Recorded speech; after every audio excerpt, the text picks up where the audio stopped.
karierne zgodbe v organizaciji Kariernega centra Univerze na Primorskem. December velja za veseli mesec in posledično smo v naše goste povabili tudi vesel, zabaven radijski dvojec. Z nami sta Vista Kostinčič in Tomaž Klepač. Pozdravljena in dobrodošla pri nas. Karierne zgodbe imajo nit, kjer predstavljamo karierno in življenjsko pot vsakega našega gosta.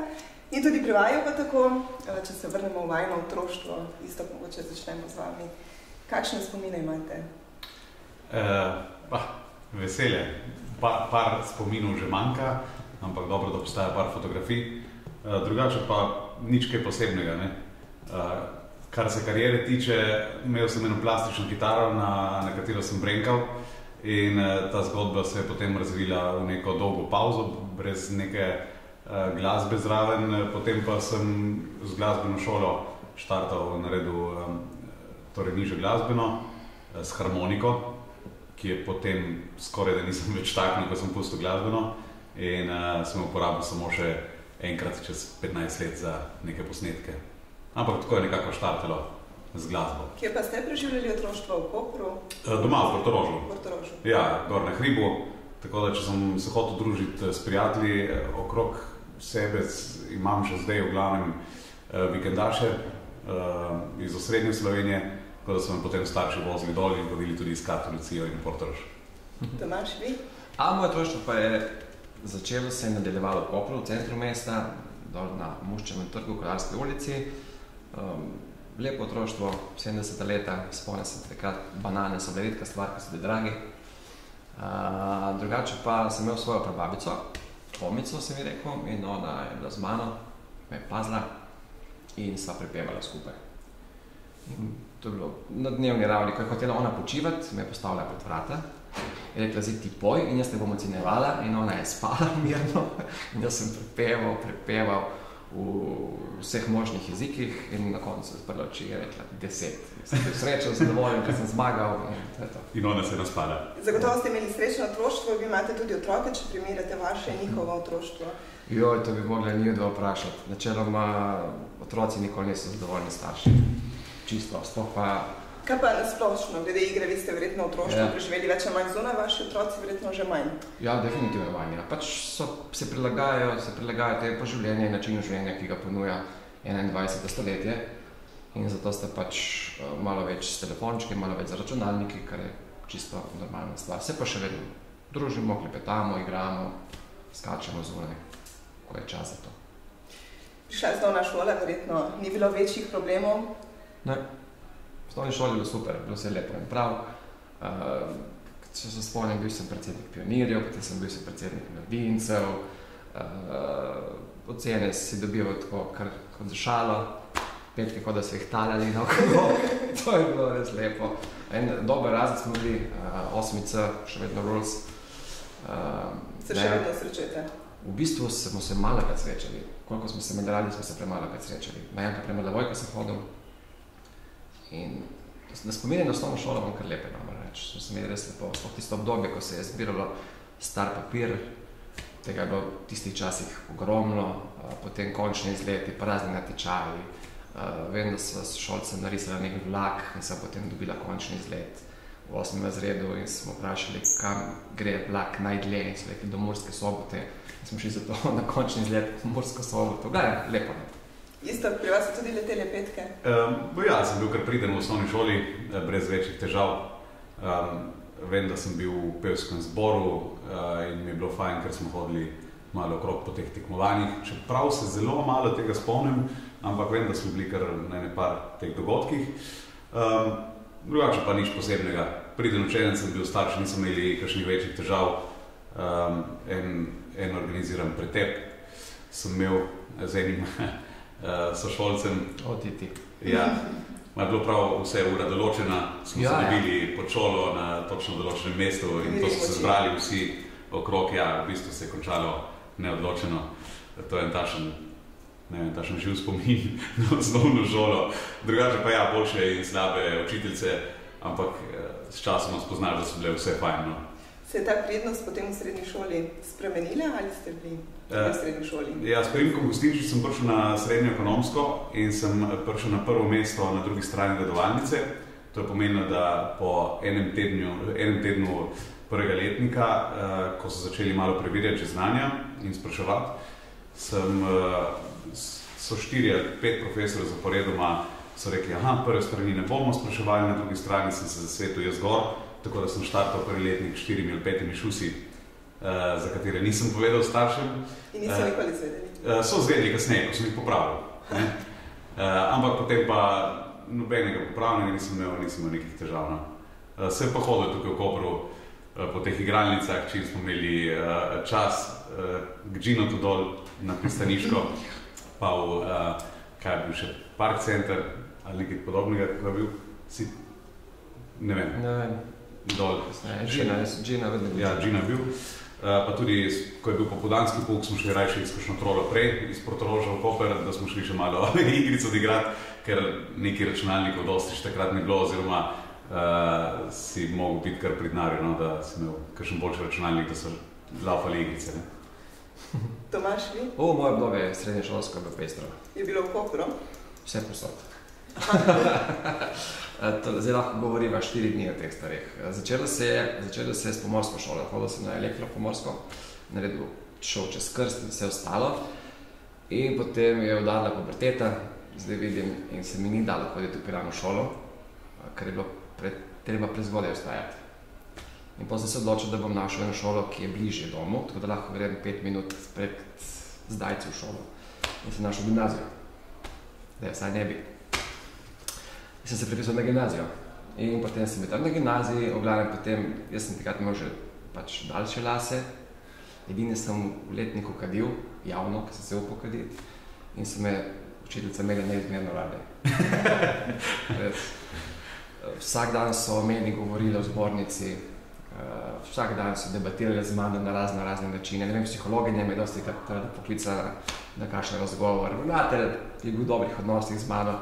Skratka, je bilo tačno pestro viharno obdobje, v katero sem se malo zgubljal, pa malo našel, v glavnem zaplaval in zdaj sem tleno. Bi šel še enkrat skozi, če bi par stvari sicer bi popravil, ne bi bil toliko jezen na vse, ampak dobro, to je bilo to. To spada v pubertetniška leta. Sta po srednji šoli nadaljevala študijem? Jaz ne. Jaz malo ekonomije v Ljubljani, pa sem več žural, kot se učil, preveč žural. Smo poznali pač vse datume in place vseh študentskih žurk. Pa tudi matematika mi ni šla dobro, tako da dejansko sem naredil kar precej tega prvega letnika, ampak to, kar je bilo povezano z matematikom, mi nekako ni šlo, medtem ko moja dva cimra sta to z levo roko reševala te matrice in podobne zadeve, kar je bilo pri mikroekonomiji in matematiki. Jaz sem pa to opustil, se upisal na turistiko in je potem naredil izredno, ker sem jaz delal pri očetu v kongresnem centru, sem delal v Bernardin pa Metropol, 7 let skupaj 8 in vmes sem pa fural še band, ki sem ga štartal v srednji šoli. Kaj pa znanje, ki ste ga dobili na študiju oziroma na faksu, je bilo uporabno za kasnejšo karierno pot poslovno? Pri meni, po mojem, popolnoma nič, ne. Res razen tega, da sem malo vedel, kako je s papiri iz gospodarskega poslovanja, iz srednje šole. Kar se tiče turistike, sem bil res v tako ozko profilirani branži, kot je kongresni turizem. Eno leto sem bil tudi vodja kongresnega v Metropolu, ampak dejansko smo se tam učili bolj zadeve, ki se tičejo vodenja neke hotelske organizacije, turističnih agencij in tako naprej. Jaz sem pa res v tako ozko profilirani branži, da mi ni dosti to koristilo. Mi je pa seveda, kar se tiče splošne izobrazbe, širšega pogleda na celotno situacijo in tako naprej, to pa vsekakor ne. Zdaj, ne vem, kaj bi bilo, če ne bi šel študirati, ampak... Kaj pa, sicer najbolj vas poznamo po oddaji Kikiriki na komercialni radijski postaji, ampak do takrat, kakšna je bila vajna poslovna pot? Začnemo mogoče pri vas. Jaz sem potem v 90-ih hitro začel band igrati in smo igrali z Deliriumom dosti okrog po Sloveniji takrat. Ni bilo nekaj toliko dosti denarja, tako da sem potem še zaposlil. Pač priložnostna dela, od taksista do tiskarja, vse sem delal, vse kar bilo za delati, pač se kup stvari naučil v življenju početi, družiti z ljudmi. In potem nekako z radijom sem se srečal takoj po vojski. so pač povabili, če prideš delati. Včasih je bilo lažje priti na radio kot danes, ker takrat so ga ustanovili in so rabili ljudi in so iskali. Danes so že audicije in moraš biti že prekleto dober. Ne vem, če bi šel skozi, če bi lahko šel skozi audicije, da bi sam sebi bi težko sprejel. In potem sem začel s pravljicami. Pravljice sem od vedno rad bral, užival v njih in sem začel pripovedovati pravljice in tako se je začela ta karierna pot na radiju. Ja, radio. Ja. Isto pri vas? Pri meni je vse izhajalo z benda. Spoznal sem dol na Portoroški plaži kolega Markota, ki je takrat rekel, ti si bil glasbeni, dajmo narediti bend, ti boš igral bas, ker to rabimo, tako da sem se naučil igrati bas. Posledično, ko smo začeli igrati, me je začel spoznavati en drugi krog ljudi, ker sem bil okrog po kafičih in tako naprej. Tudi deloma smo se začeli pojavljati v časopisih in tako naprej z izdajanjem plat. In potem zaradi tega me je poklical takrat vodja kongresnega na Bernardinu, ker je rekel, ti znaš s kabli delati, ti to znaš priklopljevati in mikrofone in zvočnike in tako naprej. In če bi prišel delati k nam, to je bila v bistvu ena sajnska študentska služba, ker sem takrat plačal $1200 na uro, to je bilo 3-krat več, kot so dobivali vsi ostali in sem bil res bogataš.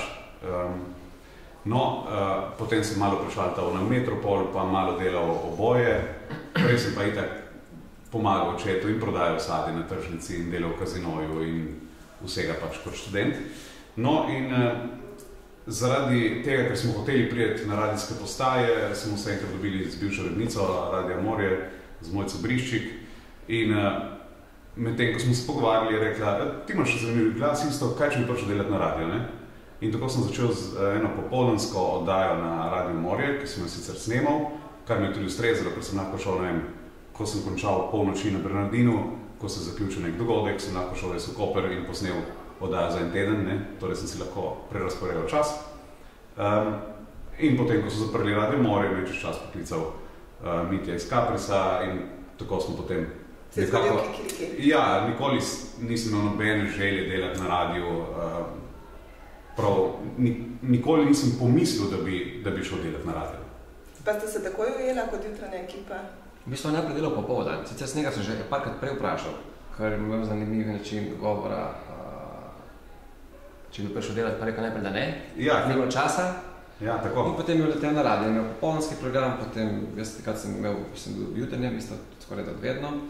In pol nekako smo se dobili skupaj, en mesec pripravili program in štartali kikiriki in se imela dobro. Ja, tako, zelo enostavno. V bistvu poanta je bila, da so se nasmejala v začetku, ko smo delala program, pisala program, to je bilo smeha več kot vsega. Nasmejala sta tudi veliko poslušalcev v Valjnih, ampak potem je prišel trenutek, ko sta zapustila komercialni radio na Obali in odšla v Ljubljano. Ja. Zakaj takšna odločitev? Kaj je pretektalo? Boljša ponudba? Prišla ponudba in bi bil po mojem norti, če bi rekli ne.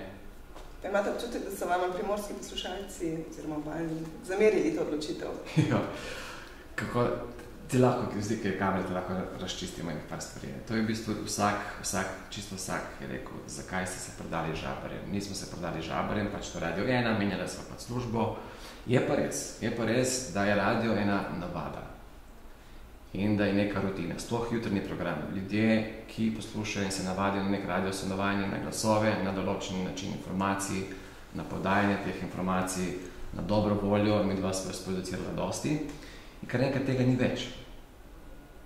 Kar enkrat je nek pust program, ki je pač... V drugačni obliki, kakorkoli. Pa kakorkoli, no. V drugačni obliki. In potem so ljudje normalno jezni. Ker treba spremeniti to navado, ker navada je železna srajca in potem treba se navaditi na drugega voditelja, na drugi način humorja, na drugi način podajanja informacij in to nekaj časa traja. Dosti lažje bi bilo, če bi delala v Tomusu in bi šla delati v Litostroj. Ja. Ampak ne, mogoče tudi ta fora, recimo televizijo ti všeč neka oddaja, pogledaš to oddajo enkrat na teden ali kakorkoli. Če gre voditelj v drugo oddajo, na drugo televizijo, boš pač prešaltal in si rešen. Recimo, če gledamo iz nekega javnega RTV servisa, tam so ljudje, o katerih poslušalci skoraj nič ne vejo. Tudi če so to popularni voditelji, tudi če govorimo o najbolj poslušanih terminih javnega RTV servisa, ti dejansko prvič jih ni po medijih, ti ne veš skoraj kako se on počuti, ker imajo zelo sterilen način podajanja informacij in tako dalje. Posebnost komercialnih radijskih postaj pa je ta, da kot poslušalec sprejmeš tega človeka, ki ga poslušaš kot prijatelja. Veš, kako se počuti, kaj se mu zgodilo, kaj se dogaja z njegovo ženo, kako so otroci, kdaj gre lulat in vse. Moja mati je poslušala radio zjutraj, da je zvedela, kaj se dogaja z mano in z vsemi stalimi, tako da je rekla, kaj mi nisi povedal? Ja, pa. In zato je to tako težko sprejeti eno tako spremembo. Ne? Zamira pa je bila še vedno, kdo kaj reče, po 4 letih. Kako se pa vidno počutite v tej ekipi, ne bomo rekli žaberski, ampak v Ljubljani? So vas lepo sprejeli? Ja, lepo, velika ekipa, številčna ekipa in kup idej na kupu in dobre volje, smeha. Se pa pozna, da je to radio večjega formata, da to pokriva celo državo in da se dela na nekem drugačnem nivoju. Pač te si lahko pogledal skozi okno in si rekel, vreme je sončno in to je to. Tam imaš, in je to država. To je država, tam imaš pa od Murske Sobote pa vse do obale. V Murske Soboti lahko dežuje, pa da strele, ko prvo je sonce. In vaj delovnik ni samo od 4 do 7? Ne, se tudi prej na Kaprisu ni bil. Ni bil, ampak veliko poslušalcev to ne ve, da pač vaš delovnik se začne kdaj, ob 11 vsak dan. Ja. Torej 10 ur sta od doma, ali pa še več? Ja, 9 ur so od doma, potem priješ domov, pogledaš vsa poročila, da si totalno na tekočem, da dobiš kakšno idejo za naslednji dan in tako naprej. To je v bistvu nek 24-urni delovnik, način življenja, ker drugače pač zadeva ne more funkcionirati tako, kot funkcionira, ker sama pripravljajo program in moramo najti dovolj tem, da je tudi popoldan zanimiv. Zdaj, kar se pa ekipe tiče, jaz bi vsakemu želel, da prije enkrat v takšen kolektiv, da vidi, kako je delati na takšen način, ker je to res, ne da je samo velika zadeva, ampak je res, kot je rekel Tomaž, toliko zanimivih ljudi na kupu, da je vsak dan veselje prije delati, če je bilo še bliže, je bilo še boljše. In support je velik, profesionalno, se res štima vse. Koliko ste bili za vajen program ljudi? Gostinčič, Klepač, Tomaž in Istok. Ne, če imamo še veliko. Fotografe verjetno tudi ne? Ja, tam vse. In če treba video snemati, so tam ljudje in naši tonski producenti, v glavnem, support je ogromen, ne? Plus redni obiski tujih svetovalcev, ki pridejo poslušati cel program, dodajo stvari, odvzemajo in tako naprej. Torej, so izobraževanja na mesečni ravni, se gre pač naprej, se sledi trendom in tako dalje. Mislim, tukaj, če govorimo o tem prestopu iz obale na Slovenijo, človek ne dobi vsak dan take priložnosti, da gre na najbolj poslušan radio in da si lahko izbere termin, kar so mi imeli na voljo razen internega programa. Zato so izbrali seveda popoldanskega drive time, temu rečejo po svetu, ko se ljudje vračajo domov in je to drugi najbolj poslušan termin, kar se tiče radijskega preseka dneva. Ne? In tako, da so potem tukaj ostali. Ne? Torej lahko rečemo, da sta dosegla vrh, kar se radijske postaje tiče. Ja, zdaj ne vem kam naprej. Ja, nisem razmišljala. Tako po mojem, kot jaz nisem razmišljala na Kaprisu, kam naprej, ampak se je ponudila priložnost in se nekako splavala, tako zdaj ne razmišljam. Vam je pa skupna tudi ljubezen do glasbe, sodelovala sta tudi na festivalu Melodije morja in sonca. Kakšni načrti za naprej, kar se na glasbenem področju tiče? Festivalov je ogromno v Sloveniji? No, časa bolj malo, komade pišemo, delamo, tako ne veš, lahko pa bo kaj. Ja. Razmišljate o festivalu EMA, glede na to, da je razpis? V bistvu so se tudi že prijavili, pa niso sprejeli. Kako bi naslov komada? 5 minut. 5 minut, ja. Samo ni bil najbolj primeren. Za EMO. Za EMO, bilo bolj tako zajebanca. Komad sem nadila na poti nazaj. Na poti iz prestolnice proti Kopru sem napisala komad in potem ga posnela v enem dnevu in niso sprejeli. Je bilo dobro. Mogoče pa danes dobite kakšen navdih. Ja, morda. Za komad iz Kopra do Ljubljane. Predvsem so šla midva na festivale iz dobre volje, ker to je spet ena dogodivščina, dvakrat so bila na Melodije morja in sonca skupaj, enkrat na povabilo Slavka Ivančiča kot umetniškega vodje, drugič z normalno prijavo. In je to spet neko druženje z glasbeniki, ki jih v osnovi se poznamo skoraj vsi, ampak se nimamo priložnosti srečati in je to res 3 dni dobre volje. Dobre volje, ja. Spet greš nekam zato, da se imaš fajn in to so dejansko te festivali, ker je dogodivščina. Meni je bilo to fascinantno, zato, ker nisem doživel nobenega takšnega festivala, ker mene so vedno etikirali, mislim, samo etiketo rockerja. Zdaj, kako klepačiš ti na festival in ljudje morim sonca, ker to je zabavna pop glasba. Me je matralo in sem prišel in je fudov in še boljše. Matralo pa vas je tudi sodelovanje oddaji Znano obraz ima svoj glas. Recimo, da me je matralo. Oziroma ste sprejeli povabilo. Tako, sprejel sem povabilo in sem vesel, da sem sprejel povabilo in še enkrat bi se zahvalil čisto vsem Primorkam in Primorcem, Slovenkam in Slovencem, ki ste glasovali zame, ker brez vas ne bi zmagal. Res, hvala. Če nakratko opišete, kako izgleda eno snemanje oddaje, nedeljsko snemanje, od preobrazbe do nastopa? To je celotedensko delo. To je pač po gumbu izveš, v kaj se boš preobrazil in potem imaš vaje, imaš najprej gibe, koreografija, potem imaš kostumske probe, maska probe, in to je ponedeljek, torek, sreda. V sredo nekako bila maska, si probal, če štima, so videli producenti, da treba še kakšno stvar popraviti. Četrtek je bila mini generalka, pa potem v petek smo načeloma bili fraj, v soboto zjutraj si bil cel dan tam, ker si mogel probati čisto vse, se postavili kadri, se šel še parkati skozi, nedelja zjutraj generalka in zvečer nastop. Kateri izziv je bil za vas najtežji? Vsi so bili težki. Ampak če izberemo enega? Joj, ta zadnji, ko sem bil slep v Bočeli, ker sem imel ful veliko tremo, takšne treme v življenju nisem imel. Ker je bila pač ta varianta zdaj možno zmagati, ne zmagati, ker nekaj se je to pojavilo, ker nisem šel zmagati, ja res ne, ampak je tako spada, vesel sem še enkrat, da sem zmagal. In tisti večer je bil kar tako presran sem bil. Ste vi sprejeli povabilo v takšno oddajo? Ja, sem šel tudi na audicijo, sem bil povabljen na audicijo, mislim, da 2-krat, ampak ne vem, enostavno nisem pasal nekako v format. Ampak samo, da še malo orišem, kot je rekel Tomaž, da je to celotedenska zadeva in 4 mesece, če se ne motim zaporedoma. 3 mesece. Da je Tomaž poleg radijskega dela šel vsak dan še na vse tevaje in tako naprej. Mislim, da si shujšal za koliko, skoraj za 10 kil. Ja, še 75 sem prišel iz 87. No, tako zahtevno. Žame celega človeka. Ja, žame in potem je še želel še naprej, ker potem je bila kar, sem imel kar nekaj zgorelost. Še potem, zdaj počasi prihajam k sebi, 4 leta. Tako da sem bil vsakič po eni strani zadovoljen, da nisem šel noter.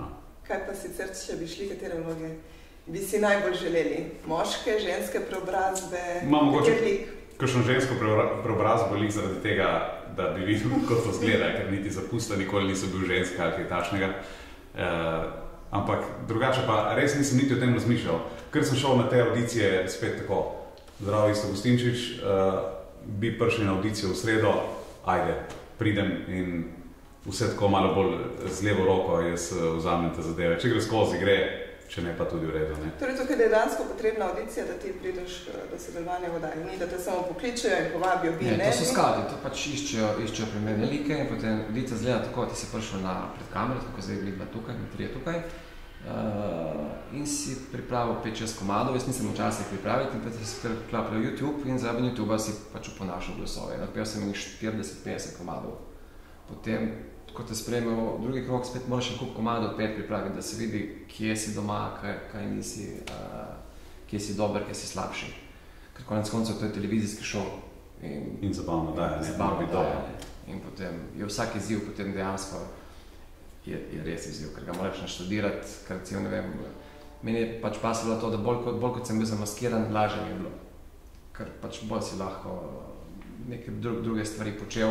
Recimo kot Robbie Williams sem umrl v tistem plesu. On je pač on je posnel komad in snemal video. Jaz sem igral video in pel komad v živo zraven. In še brez kondicije. Tako da je kar naporno, kar izziv. In potem moraš narediti prav, ker vsi doma gledajo, ne smeš hvaliti, ker če hvališ, potem so jezni doma. Bi rekla, da imate rada preobrazbe, tudi Bruno in Giordano sta bila lika, ki so jih vzljubili, veliko ljudi je vzljubilo ta lik. Kje sta Bruno in Giordano? Še vedno se potikajte po stvari. Gostili ne dosti, tako da Zdaj parket je bil na Radio 1, Bruna poželuje obisk. In zdaj še kakšenkrat pride pozdraviti. Ja, delava tudi drugi del gledališke predstave, v bistvu res niso pričakovali, da bo ta zadeva dosegla takšen uspeh tukaj v naši regiji. Potem so dobila hitro tudi nominacijo za Viktorja, ki smo že odpirali vse šampanjce. Smo šli v Cankarjev dom na podelitev. To je bila lepa. So bila oblečena totalno, ja. In recimo ena od anekdot, itak so imeli ljudje težave se fotografirati z nama, ker niso vedeli, kdo to je, kdo se skriva od zadaj, vsem se zdelo malo čudno. Župan Jankovič nam ni hotel dati niti roke, ne? Je bilo tako zelo vesela situacija. Resla Merkata je vino zadarilo. Ja, tako. In ko smo pa šla v dvorano Cankarjevega doma, v veliko dvorano, sva se vsak prijela z eno stran stopnic in so pač hodila kot 90-letnika, ne? In za nami se začela nabirati gneča, mi da so počasi šla po stopnicah, nogo za nogo. In od zadaj, ja, prihajam, tukaj dva ena stara, se nikamor ne premakneta, ker mi so naredila res prometni zamašek tam, ko se je usula publika noter. Tako da je bilo izredno zabavno. Ko je rekel, prihajate ena dva stara, pred nami smo se ustavila, se obrnila. Kdo je star? Ja, tako. Ne, pejte, ne, kdo je star? Gara, potem sem tiho, pustila sem v kakšna dvorana.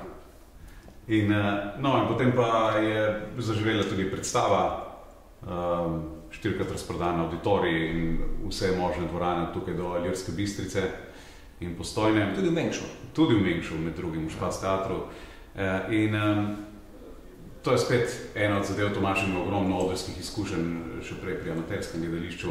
Jaz tudi nikoli se nisem predstavljal ali imel želje kakorkoli, da bi igral, ampak je zadeva tako nanesla, da smo potem vzeli režiserko in postavili predstavo in zdaj že neuspešno 3 leta pišemo novo. Torej še ni čas za kakšen nov lik?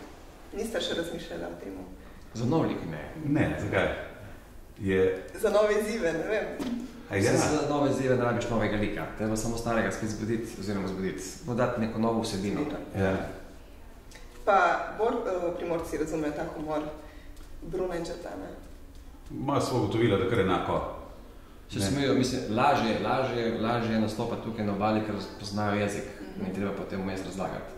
Še dobro se tako postavlja karakterje, pač isto kot vodi, da on sproti, če je kaj potrebno, prevede, tako da se pač razume, tako da ni. Ja, če Bruno reče škale, jaz rečem stopnice, ne? Ne vem, so bila tudi v Kongu, v njihovi dvorani, pa smo pač s tem mini prevajanjem zraven dosegli čisto enak učinek kot na obali. Ne? Nekako smo hitro urisali vajno karierno pot, verjamem, da nismo vsega zajeli. Sem bil špediter tudi. Kakšno definicijo bi pa vidva postavila karieri? Jaz bi rekel kar z 2 besedami sprotna pot. Torej je šlo, kot bi rekli Angleži, go with the flow. Enostavno, to, kar se mi je dogajalo, nisem imel nobene nikoli želje, da bi se to dogajalo, nikoli nisem razmišljal o bendu, pa sem 10 let igral v bendu, nikoli nisem razmišljal o radiju, pa sem delal na radiju, nikoli nisem razmišljal, da bi delal v kongresnem turizmu, pa sem tam prestal 7 let. Nikoli nisem razmišljal, da bi šel, da bi postavljal z nekom gledališko predstavo, pa se mi je točno to zgodilo. Tako da nič, kar je bila moja želja, se ni uresničilo, ker dejansko nisem imel nekih groznih želja, ker v tisto, kar se dan, probamo delati čim boljše in pa... Bez komplikacij. Ja, res, da sem imel srečo, da sem vedno pristal tam, ker mi je bilo fajn, ne?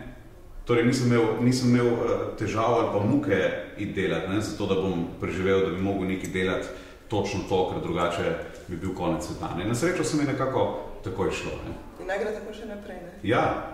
Kaj pa vaša definicija? Življenje, karijera je enako, podobno kot pri njemu. Vedno, ko priješ do neke točke, se odločiš ja ali ne. In tako je potekala moja karijera. In upaš, da se dobro odločiš, ne? Ja. In če ni prav, pač popraviš to Ampak načeloma je vsaka odločitev, ki jaz se probo, vedno neki, to bi neki izziv vedno in ga speljal do konca. In vedno se je lepo išlo. Predvsem pa sam sebi sem obljubil, da moram uživati v stvareh, ki jih počnem, ki jih izbiram.